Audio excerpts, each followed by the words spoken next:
नमस्कार। Star astrology में आपका बहुत बहुत हार्दिक स्वागत है। दर्शकों, आज हम बात करेंगे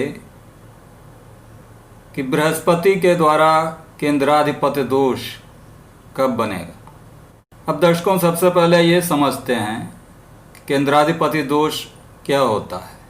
जो लघु पराशरी ग्रंथ है उसमें ये कहा गया है कि जब केंद्र के स्वामी कोई शुभ ग्रह बन जाते हैं तो वो शुभ फल ना देकर अशुभ फल देने लगते हैं, और जब केंद्र का स्वामी कोई पाप ग्रह बन जाता है तो वो पापी ना होकर शुभ फल देने लगता है। अब इसमें जो शुभ ग्रह हैं उसमें सबसे पहले बृहस्पति, उसके बाद शुक्र, उसके बाद बुध और सबसे बाद में चंद्रमा का नंबर आता है। अब चूंकि बृहस्पति सर्वाधिक शुभ ग्रह है तो जब ये केंद्र का स्वामी बन जाएगा तब ये अपनी शुभता खोकर सर्वाधिक अशुभ बन जाएगा। ऐसी स्थिति में कि जब कोई शुभ ग्रह केंद्र का भी स्वामी बन जाता है और त्रिकोण का भी स्वामी बन जाता है तब वहाँ पर वो अशुभ फल नहीं देता बल्कि शुभ हो जाता है। यहाँ पर मिथुन लग्न है और मिथुन लग्न में बृहस्पति 7वें भाव का और 10वें भाव का स्वामी बनता है। तो 7वें भाव में चूंकि धनु राशि है और 10वें भाव में मीन राशि है तो मिथुन लग्न में बृहस्पति 2 केंद्रों का स्वामी बनेगा। तो इस प्रकार मिथुन लग्न में बृहस्पति केंद्राधिपत्य दोष से पीड़ित हो जाएगा, अर्थात वो शुभ ना होकर अशुभ फल देने लगेगा।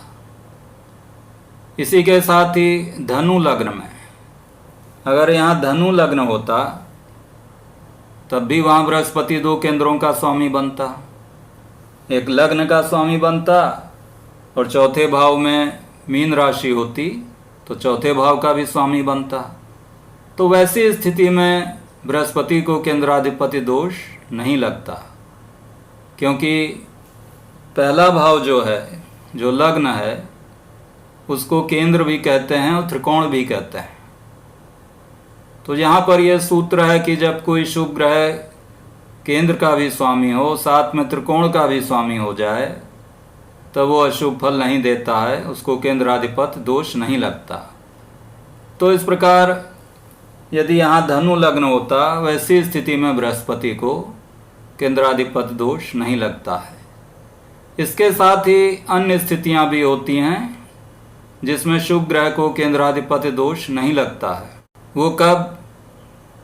कि यदि वो शुभ ग्रह किसी त्रिकोण भाव में बैठा है, कि इस कुंडली में मान लीजिए बृहस्पति यहाँ त्रिकोण भाव में बैठा होता, पंचम भाव में बैठा होता या नवम भाव में बैठा होता, तो त्रिकोण भाव हैं, तो ऐसी स्थिति में बृहस्पति को केंद्राधिपत्य दोष नहीं लगता।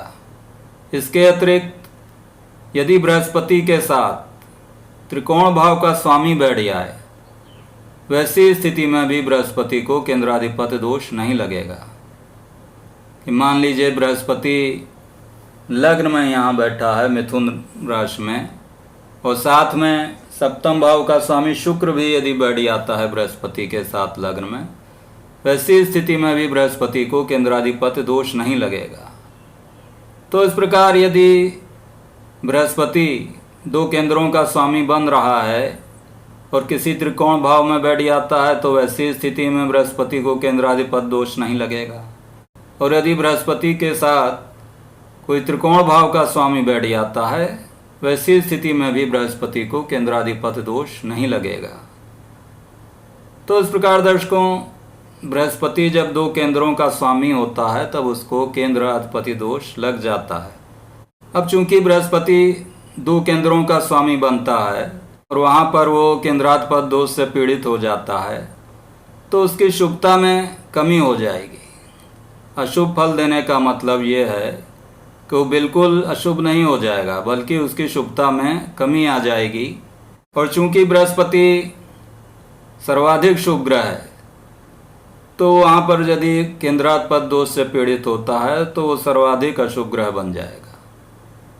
अब बृहस्पति का प्लेसमेंट क्या होना चाहिए? बहुत से विद्वान ज्योतिषियों का अलग अलग मत है। किसी के अनुसार बृहस्पति यदि केंद्र भाव में ही बैठा है तब वो केंद्राधिपति दोष से पीड़ित होगा, और कई ज्योतिषियों के मत से यदि वो केंद्र के बाहर बैठा है किसी भाव में, अर्थात जैसे दूसरे भाव में बैठ गया, तीसरे भाव में बैठ गया, तब वो केंद्राधिपति दोष से पीड़ित होगा। लेकिन मेरे विचार से, जो मेरे अनुभव में आया है, उसमें यदि बृहस्पति केंद्र भाव में ही बैठा हो, अर्थात यदि मिथुन लग्न की कुंडली है उसमें बृहस्पति यहाँ धनु राशि में ही बैठा हो, केंद्र में ही बैठा हो, या दशम भाव में ही बैठा हो, बृहस्पति मीन राशि में दशम भाव में बैठा हो, वैसी स्थिति में उसको जो केंद्राधिपति दोष लगता है वो काफ़ी अशुभ हो जाता है।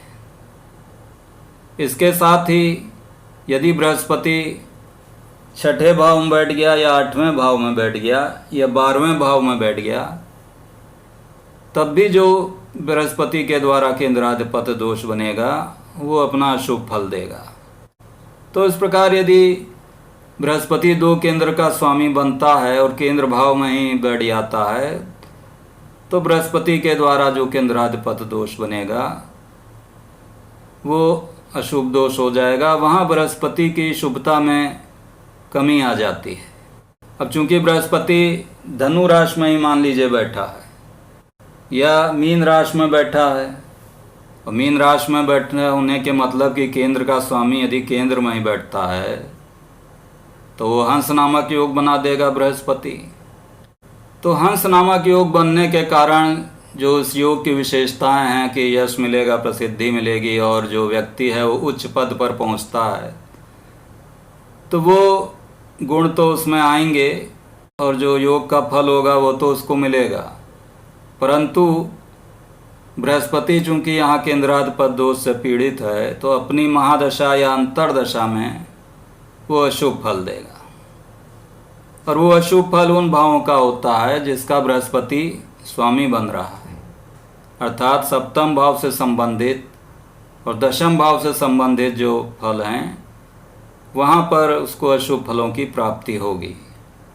अब ये फल इस प्रकार हो सकते हैं कि यदि बृहस्पति सप्तम भाव में ही बैठा है तो महादशा आने पर उसको वैवाहिक जीवन में परेशानी हो सकती है, दाम्पत्य सुख में कमी आ सकती है, किसी प्रकार विवाह उसका देर से हो सकता है।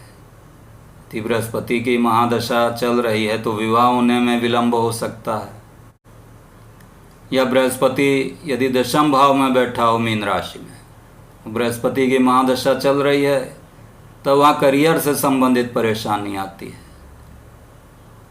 क्योंकि दशम भाव प्रोफेशन से संबंधित है, करियर से संबंधित है, तो वहाँ उसको करियर से संबंधित किसी प्रकार की परेशानी आ सकती है।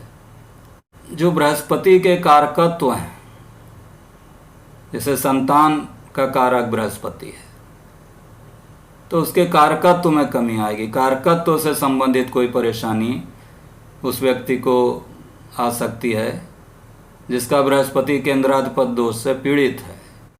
और इसके साथ ही जिन भावों का बृहस्पति स्वामी बन रहा है, अर्थात यदि सप्तम भाव का स्वामी है और दशम भाव का स्वामी बन रहा है मिथुन लग्न में, तो उन दो भावों से संबंधित परेशानी आएगी। अब इसका मतलब ये नहीं है कि बहुत ही ज़्यादा शुभ फल वो देगा, लेकिन उसकी शुभता में कमी अवश्य आ जाएगी। इसके साथ ही यदि छठे भाव में बैठ गया, आठवें भाव में बैठ गया, 12वें भाव में बैठ गया, तब भी उसकी शुभता में काफ़ी कमी आ जाएगी और वो अशुभ फल देगा। तो इस प्रकार बृहस्पति चूंकि सर्वाधिक शुभ ग्रह है और यदि यह केंद्राधिपति दोष से पीड़ित हो जाए तो सर्वाधिक अशुभ हो जाता है। और उसके बाद चूंकि शुक्र का नंबर आता है तो शुक्र जब केंद्र का स्वामी बन जाएगा तो वहाँ पर वो केंद्राधिपति दोष से पीड़ित हो जाएगा। और उसके बाद बुध का नंबर आएगा और सबसे बाद में चंद्रमा जब केंद्र का स्वामी होगा और वो यदि शुक्ल पक्ष का हुआ अर्थात शुभ हुआ, वो केंद्र का स्वामी बनता है, तो वहाँ पर वो केंद्राधिपति दोष से पीड़ित हो जाएगा और अपनी दशा अंतर्दशा में अशुभ फल देगा। तो इस प्रकार दर्शकों, आपने जाना कि बृहस्पति के द्वारा केंद्राधिपति दोष कब बनता है और बृहस्पति किन स्थितियों में अपना अशुभ फल देता है और किन स्थितियों में उसके केंद्राधिपति दोष का कैंसिलेशन हो जाता है, अर्थात केंद्र का स्वामी होने के बाद भी वो अशुभ फल नहीं देता। तो आशा है कि आपको मेरा वीडियो पसंद आया होगा। यदि पसंद आया है तो कृपया लाइक करें, सब्सक्राइब करें। धन्यवाद।